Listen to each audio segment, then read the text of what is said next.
আসসালামু আলাইকুম রহমতুল্লাহি ওয়া বারাকাতুহু। ইন্নাল হামদুলিল্লাহ ওয়াসসালাতু ওয়াসসালামু আলা রাসূলিল্লাহ আম্মা বাদ।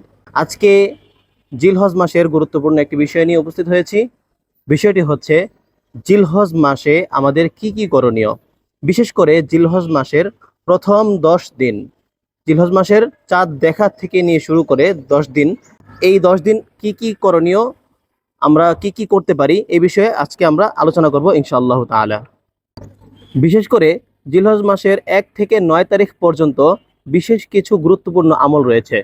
এর মধ্যে প্রথমটি হলো, আল্লাহ রাসূল সাল্লাল্লাহু আলাইহি ওয়াসাল্লাম বলেছেন, জিলহজ মাসের প্রথম 10 দিনের আমলের চাইতে অধিক প্রিয় আমল আল্লাহ তাআলার কাছে আর কিছুই নেই। সুতরাং প্রথম 10 দিনকে আমলের মধ্য দিয়ে কাটানো। আমরা কি করতে পারি? কোরআন তিলাওয়াত করতে পারি, তাসবিহ তাহলিল বেশি বেশি পড়তে পারি, রোজা রাখতে পারি, নামাজ পড়তে পারি, নফল নামাজ, দান সৎকা করতে পারি, বেশি বেশি নেক আমল এগুলোর মাধ্যমে আমরা করতে পারি। 2 নাম্বার আমল, তাকবীরে তাশরিক পড়া। তাকবীরে তাশরিক কি? সেটা হচ্ছে 9 জিলহজ থেকে একেবারে 13 জিলহজ আসর পর্যন্ত, 9 জিলহজ ফজরের পর থেকে 13 জিলহজ আসর পর্যন্ত তাকবীরে তাশরিক পড়া ওয়াজিব। আর সেটি কি? আল্লাহু আকবার, আল্লাহু আকবার, লা ইলাহা ইল্লাল্লাহু, আল্লাহু আকবার, আল্লাহু আকবার, ওয়ালিল্লাহিল হামদ। পুরুষরা উচ্চস্বরে পড়বে এবং নারীরা নিচু আওয়াজে পড়বে।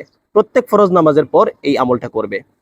এই ব্যাপারে আবার অনেকে প্রশ্ন করে থাকেন যে এটা কি একবার পড়বো নাকি 3বার পড়বো নাকি 7বার পড়বো, এরকম কিছু আছে কিনা। না, আপনি একবার পড়বেন, একবার পড়লেই হবে। 3 নাম্বার যে বিষয়টা, সেটা হচ্ছে গিয়ে রোজা রাখা। জিলহজ মাসের শুরু থেকে 10 দিন রোজা রাখা মুস্তাহাব। 10ম দিন রোজা রাখা হারাম, অর্থাৎ কুরবানির ঈদের দিন রোজা রাখা হারাম, আর বাকি পুরো 9 দিন রোজা রাখা মুস্তাহাব। তবে 9 জিলহজ অর্থাৎ আরাফার দিন রোজা রাখার অত্যন্ত ফজিলত রয়েছে। রাসূলুল্লাহ সাল্লাল্লাহু আলাইহি ওয়াসাল্লাম বলেছেন, জিলহজ মাসের অর্থাৎ আরাফার দিনের রোজা ওই রোজাদার ব্যক্তিকে তার পেছনের এবং সামনের 2 বছরের গুনাহকে মাফ করে দেয়। অর্থাৎ 2 বছরের গুনাহের জন্য এই একটি রোজাই কাফফারা হয়ে যায়। সুবহানাল্লাহ।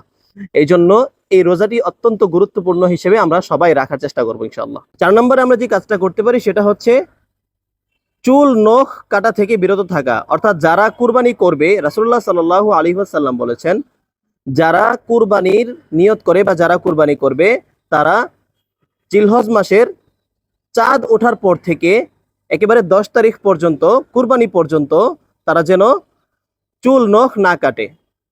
আর এই আমলটা মুস্তাহাব। কেউ যদি কেটে ফেলে তার যে গুনাহ হয়ে যাবে, বিষয়টা এমন না। তবে রাসূলুল্লাহ সাল্লাল্লাহু আলাইহি ওয়াসাল্লাম বলেছেন তারা যেন এটা না করে। এই আমলটা আমরা করতে পারি। তবে যারা কুরবানি দিবে না, তাদের ক্ষেত্রে কি হবে? তারাও চাইলে হাজীদের ন্যায় সাদৃশ্য রাখার জন্য, হাজীদের মতো নিজেকে সাদৃশ্য রাখার জন্য তারাও চুল নখ কাটা থেকে বিরত থাকতে পারে। তাহলে এটা কখন কাটবে?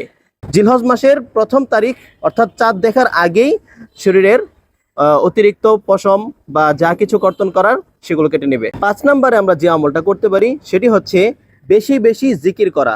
যেমন সুবহানাল্লাহ, আলহামদুলিল্লাহ, লা ইলাহা ইল্লাল্লাহু, আল্লাহু আকবার।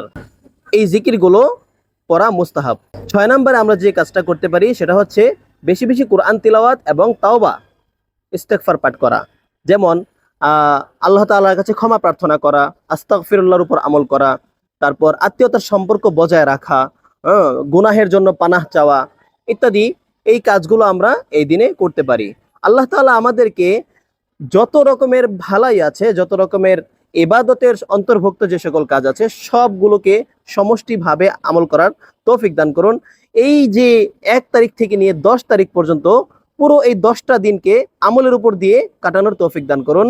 আসসালামু আলাইকুম ওয়া রাহমাতুল্লাহি ওয়া বারাকাতুহু।